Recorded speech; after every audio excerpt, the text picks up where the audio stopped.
Hey friends, Megan McIntosh here. Welcome to this video.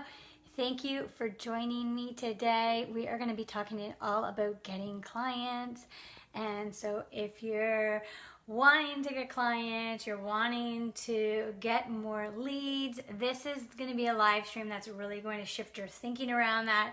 And I'm going to give you some actual practical things that you can do to start signing clients, booking clients, really understanding what it takes to do that. So if you're there, say hi, let me know, drop a 1 down below in the comments if you're watching right now. Say hi, drop a 2 if you're watching the replay. Let me know where you're coming in from, what city, what town, what country you're in. Sorry, I keep moving my tripod around. My ring light is currently slightly broken, so I have a kind of funny setup right now. There's a part that I need to get on Amazon, but they're still out of it, so not until mid-September are they getting it, so I'm waiting. In the meantime, it's okay. I've got a second tripod. It's just that I have it's a little bit different than the one I'm used to using, so still getting used to it. But I wanted to talk about signing clients and in a different way, put a different think on it, a different spin on it, because I think so many people that are in the online space, especially people that I work with, like their number one problem is they need to sell, right? They want to learn how to sell so they can get clients, right? So essentially, a lot of people I work with maybe know a little bit of sales, but don't have too much of a background in sales and marketing, or maybe they do and they just want to get even more advanced skills in it. And oftentimes, a lot of people come to me when they do know about online marketing. They understand social media. They have their Facebook, their Instagram, their different social networks set up. They might even have a website, and they have all those outward appearance things ready, right? They might even have great branding. And so it's, sometimes I do work with people that don't have all that in place, and that's definitely, there's a little bit other things that you can do, but you don't necessarily need to have that whole outward appearance to get clients. When I first started signing clients, I actually didn't have, I didn't even have a niche at that time. I sort of did. I promoted myself as a sales coach, but I did wobble a little bit in terms of, do I want to be a life coach? Do I want to be a spiritual coach? Like, what do I want to call myself? And I kept changing my name. Like, I was like a video marketing coach. I was a sales coach. I was sales expert, like sales trainer, marketing expert. Like, I just kept on switching around the title, but really essentially I did the same thing. I did a lot of mindset work with my clients, and I still do, and sales training, right? But I think that a lot of people, when they're first starting out, they think that they need all the bells and whistles, like the brand photos, like the website to get clients. And it's absolutely not necessarily. You don't even need a sales page. Most of my first clients I got just from doing phone calls with them and then sending them an email, and then later on I sent PDFs, and then like way later on did I even have a website sales page. So all these things that you're sold online to have to get you set up for sales, it's not necessary. But I'm going to talk about the things that you do need to have if you want to get clients, and these are things that are really going to move that needle so much faster than tinkering with your website, figuring out the best title to call yourself. Like, I'm sure like so many of us have struggled with our niche and what name to call us, and that takes so much brain space and decision making that you don't realize, right? Changing your brand name and changing your title and changing what you do with clients is just takes up time that could be spent going after and getting more clients. And I think that a lot of people go through this when they want to make waves. They think, okay, I just need better branding. I just need to have myself look better online, and people will automatically come to me. And of course, if you have a great audience, if you have a huge audience, and then you start promoting yourself as a coach or as whatever you're selling, you are likely to have more opportunities for people to buy from you. But even if you have a huge audience, if you don't have the things I'm going to be talking about in place, it's going to be hard for you to sell. And those main things, and I'm going to go deeper into them than just like saying what they are, is really the mindset and the energy to shift your thinking around what you actually do and how you help people and your confidence around it. So I'm going to explain a little bit about mindset and energy and the confidence you need to exude to get clients. And it's different than just like the how-tos, right? The how-tos of the business strategy is one thing, right? Learning the business strategy, the marketing, the selling part is something that it's very important to learn. But you literally do not need to be the best marketer, have the best posts out there, or have the best closing line, or how to overcome the most objections to land a sale. A lot of people that come to me before they start working with me, they've actually never had any sales or marketing experience, and they've landed clients. Like, I've worked with people where they come to me and I'm like, oh my, they're like, oh, I want to get more clients. And then I ask them, do you have current clients? And a lot of them do. But they said, but I've never done marketing or selling in my life, and yet they got clients, right? And so it's not that they had to have a sales script or learn what to say. Literally, like, I have 15 years of sales experience. I've done hundreds and hundreds, probably over 1,000 cold calls and networking events. I've done so many of that, right? So I've literally been trained in having sales conversations, having closing conversations, prospecting, lead generation, and that kind of thing. And I did it in the advertising and entertainment industry. So I mostly did it in a marketing industry where I had to learn about brand strategy and branding yourself and marketing, right? So I did have to learn about social media. So many clients that I work with come to me who actually already have clients, want to get more clients, and they've had none of that experience. And so if you can just put yourself into that thinking, well, then how do they get clients, right? If they didn't know how to sell, if they don't know how to do a sales conversation, they didn't know how to market themselves, how do they get clients? And so much of it lies on their energy and confidence they have in just telling people what they do. Literally. So I remember working with a photographer, one of my first ever clients I ever got, and I met her at a conference, and she didn't have any sales or marketing background, and she already had a pretty good business without even knowing how to do a proper sales conversation. Now, after we worked together, she was able to raise her rates, and skyrocket those, right? Instead of selling like packages in the hundreds, she was able to sell packages in like 5-figure packages. But she was still able to get clients. And it was because she had such a high level of belief in what she did and how she could help people, right? And she knew her skills, right? And I think that if you're able to exude that belief, that knowledge in what you do, that is what's going to attract people to you. And so you can do that in your marketing and your selling, or even when you're meeting some people. So I'm going to give you another example that this isn't a client of mine, but this is my partner that I live with. He is a fascia stretch therapist and personal trainer. So what he does for a living is he teaches online and offline, so like in person, and basically works on people's bodies and helping them with pain management, getting them out of pain, and helping them with their flexibility and range of motion and all that, like really incredible stuff that people need.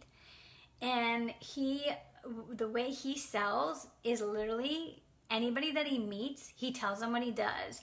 And if they ask him, and usually that conversation comes up, right? When you're meeting someone new, online or offline, someone will ask you, hey, what do you do? Or what are you up to, right? And he's never shy with saying what he's up to, ever. And I think that so many people are just too shy to like be passionate and like lean into their expertise. So the story is, we all, like a lot of us, get vaccinated for COVID. And so he went in to get his second vaccination at this random drugstore that we have, like a pharmaceutical place in where we live. And we found it, and he's like, okay, I'm just going to drop in and get a shot, right? A vaccination. Okay. Most people, so for instance, when I got my vaccinations, I went to this big, huge center to get it. It was called the Paramount Center, and it's like this hockey arena, this huge arena place. And it was like, it felt like Big Brother-esque, where you're walking in and like there's a huge lineup and there's everybody there. It was huge, right? But where he went for the second shot that he got, it was just a small drugstore, right? It's just pharmacy. And when you go into these places, right, like you probably have a 5-minute chat with the person. You're not like getting to know them. You're not going deep with them. They're literally like going like that for 2 seconds, right? Like not even like, yes, they tell you, hey, do you suffer from this, this, and this, right? They'll tell you the symptoms that you might experience from getting a COVID shot. But other than that, it's like in and out, you're done, you're out of there, okay? So he calls me and he said, yeah, so I think I'm going to sign up the person that gave me a vaccine. I'm like, sorry? Oh yeah, they're going to probably be my client. And I said, what do you mean? The person that gave you the vaccine. Well, the person that he went in for the second shot, he got into the conversation with them. They probably said, what do you do? And he's just so passionate about what he does and his pitch. He literally pitched them on, during COVID, we're in COVID, our gyms are still like 50% capacity. People are still afraid to work out in these spaces. Like we only started indoor dining, I don't know, last month or something, or the month before, I can't remember actually. And so people are still very cautious. The fourth wave of COVID is coming. So it's not like people are like, let's go, like where everybody's working out and sweating, right? Like people are a little bit nervous, right? Although thankfully we, when COVID first started in 2020, in our backyard, we turned our shed into an outdoor gym, an indoor gym, like a small shed gym, as well as having like a table in there so he could do these stretches. So anyway, he said, okay, so yeah, I told her about what I do, and she took my number, and she really thinks I could help her, right?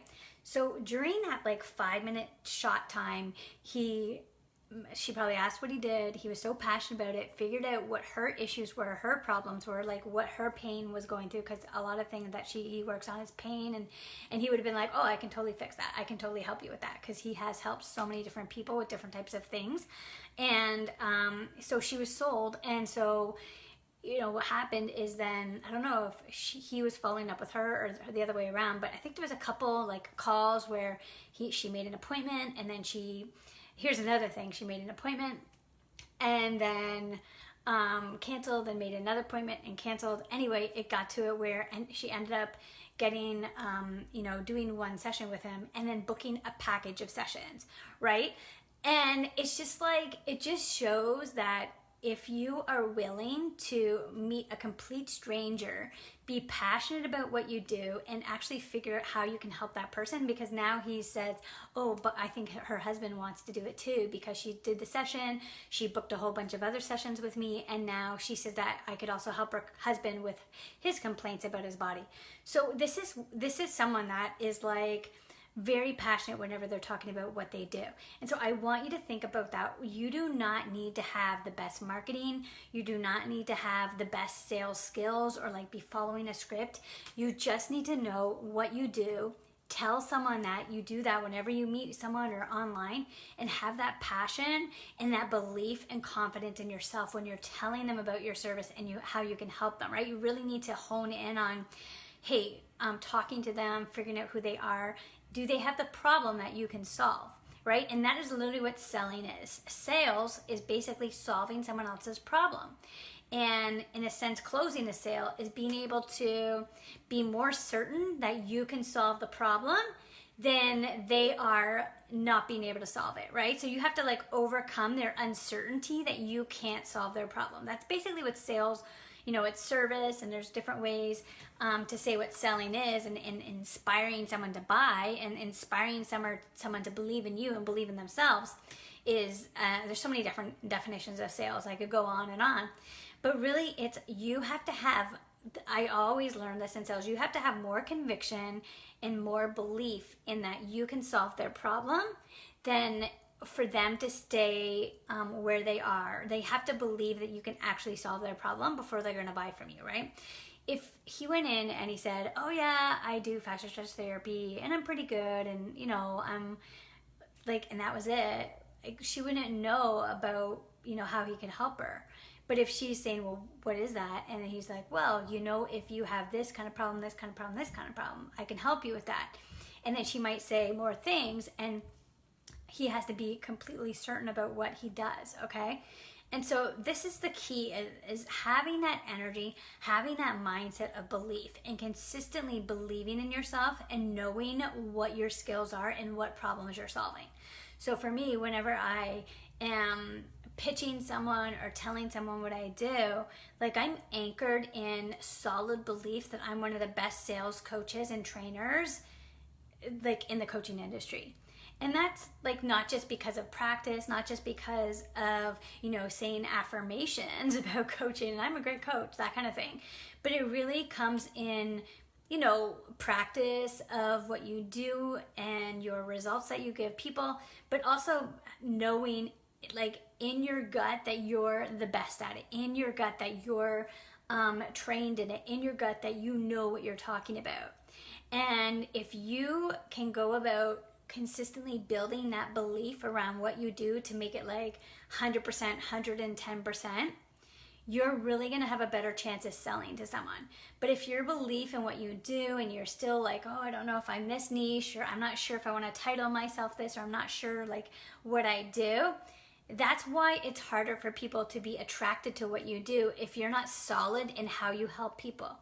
But once you become solid in how you help people, and then you become solid in, like, you're the best at helping people solve a specific problem, then that's when people are literally gonna, like, it's almost like on lighthouses, where there's like that shining light right on the top of a lighthouse. You're gonna become like that lighthouse.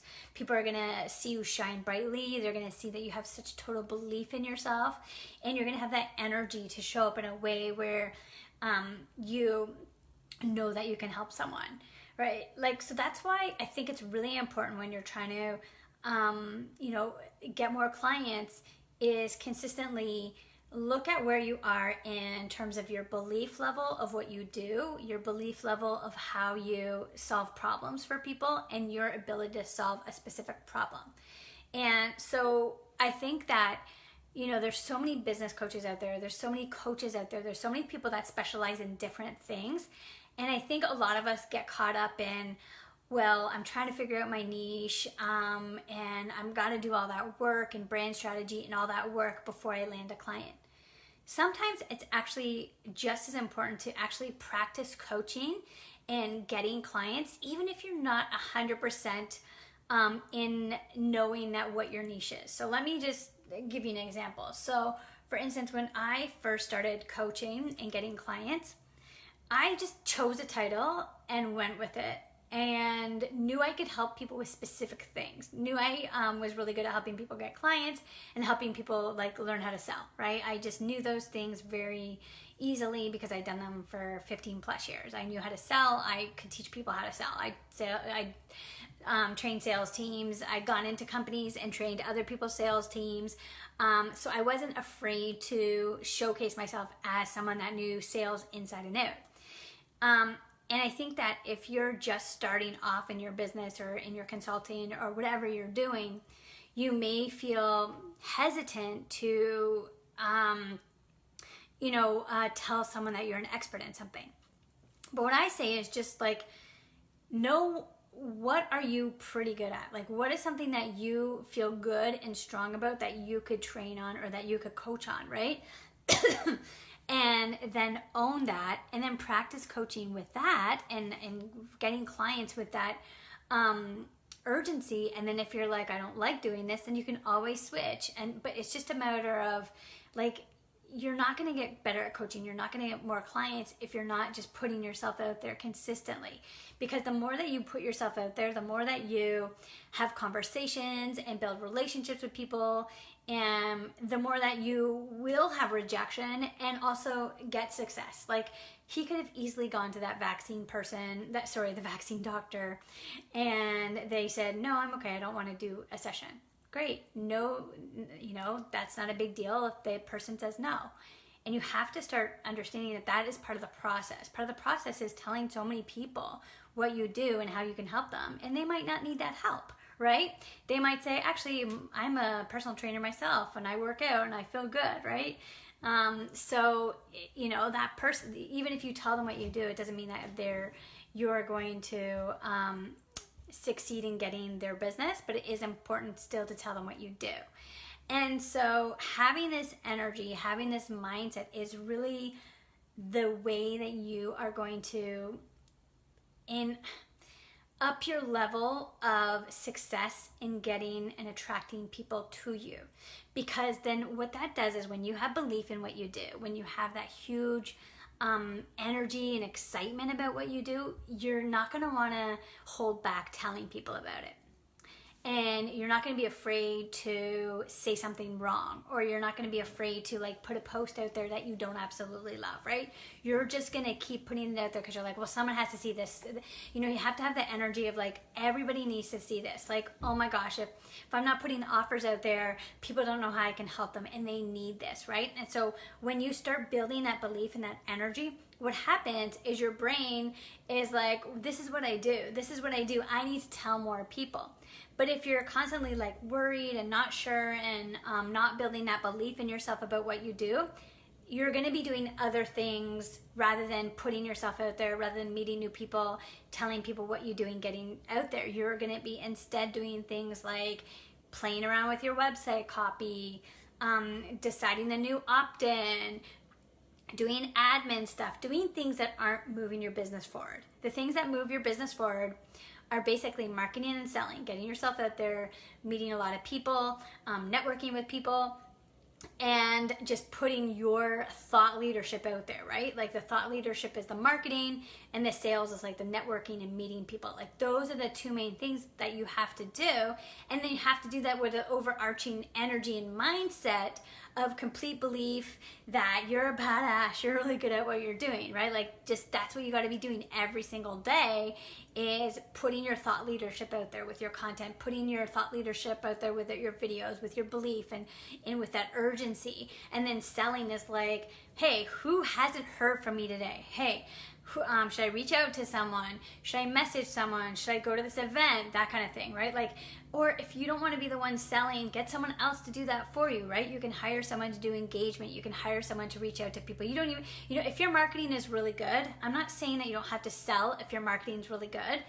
I always believe in doing both, to two-prong approach. I think that yes, if you have a huge audience, you can get away with the marketing and a lot of people will come to you, but even big companies usually have sales teams and usually consistently do that. On Twitter, I was reading about SaaS, software as a service, because I used to work in software as a service sales. I opened up the East Coast office of a software sales company. And so basically, like, software as a service is basically cloud software that you sell. It's like cloud software in a sense, right? And what they were saying is they were looking at like the top software as a service companies, like let me think. I'm trying to think of companies that the top companies. I don't know, companies like Basecamp, company like where it's a software and it's like doing services, like a Basecamp. What else would be a service company, like a software company? I'm blanking right now. But anyway, if you go on Twitter, you can probably find this report. But it was basically looking at different software companies and how they got clients in the beginning. And they said, was it a product focus or was it a sales focus? So what that means is like, were you getting clients through your product or through your sales and team? And so a lot of them were starting with both. So I can give that example of what we used to do at the company that I work for, the software company, is we had a marketing team that put our information out there, and then that marketing team's information would give us leads, and then we would usually reach out to the leads and give them free demos to try the product for like 30 days or something. And from those 30 days, usually we would go in and explain how to use the product, because it may seem like easy, oh, you're trying something for 30 days, you're gonna like be sold. But oftentimes if you're changing over to a new software, they're completely changing the way they work. And if you're watching this and you use software, you probably understand, because how many different project management softwares out there? You're trying one, you're trying another, right? So it's the same thing when you're selling software, is you have to be aware that, like, if that person has 30 days, you have to like become that navigator of helping them use that software, understanding the way they work and understanding their mindset around that software. And so that it does take a while to get people on board your software. So we would give them a certain amount of time to try it out, and then we would work with them to make sure that they were implementing it and using it properly, and that we would work with their teams to find out, like, hey, here's how you can use it differently, and then sell them from that way, right? But there was a sales team with the product demo, right? There's other software companies that maybe they're just doing Facebook ads that like link up to a product demo and stuff. But if you look at it, most of the product companies, most of these software companies were using the sales plus the product approach, right? The sales approach and the product demo approach. Versus just relying on some Facebook ad goes out there, gets them on a demo, and then they're sold, right? If you think about it, you need, like, a lot of times you need someone to massage how are you going to use that product, right? And some software is super intuitive and like easy to use, but if you think about it, there's so many competitive softwares out there that if someone's used to using something, even if it's complicated and dinosaur-like, it's still harder to go on to another software. I know this with CRM systems, which I used customer relationship management tools for sales my whole career, and I've probably used at least 10 different systems. And you get used to a system, and then your company is like, oh, we're going to bring on a new CRM, and you're like, no, I know this CRM inside and out, I don't want to. And they're like, it's so much easier, it's the best, it's so good to use. And meanwhile, they've made that decision maybe because of budgets, or maybe because like it's a new software on the market and they've heard good things about it, and you get on it, it takes a while to learn, and then you learn it, you're like, awesome, this is the best thing ever. And then like a couple years later, they're like, we're gonna do a new CRM, and you're like, no. So it's the same thing with anything, right? And so I guess what I'm trying to say is, like, yes, I think that marketing works. You could put a Facebook ad out there, you can do great posts and put yourself out there, but you are building a relationship that way. You can get them on your email list and stuff. But if you really want to get clients quick, putting that approach of sales and marketing is just like, I wanted to use a baseball analogy. It's like a home run, right? And so I want you to think about that. And if you're ever wanting to make money online and get more clients, it's really important to think about that two-prong approach. So I hope you enjoyed this video, and I hope you found it helpful. If you yourself are looking to get a coach, or you want someone to help you sell and teach you like some of the ins and outs of really advanced selling and how to get more clients, how to really get way more leads than you're getting right now. Like maybe you have had some clients before, but you want it to be more systemized. You want processes in place for that, and you really want to learn how to sell like in a way that makes it so much easier for you, and get your content strategy perfected, then definitely reach out to me. I have a sales strategy session that you can link up to, and we can get on the call. It's only 30 minutes. It's absolutely free. If you decide to work with me, awesome. If not, you can finish the call, and you'll have like 2 to 3 really good nuggets of information that you can take away with you to use in your own business. So thank you so much for watching this video. I hope you have a wonderful rest of your day or evening wherever you are. Bye.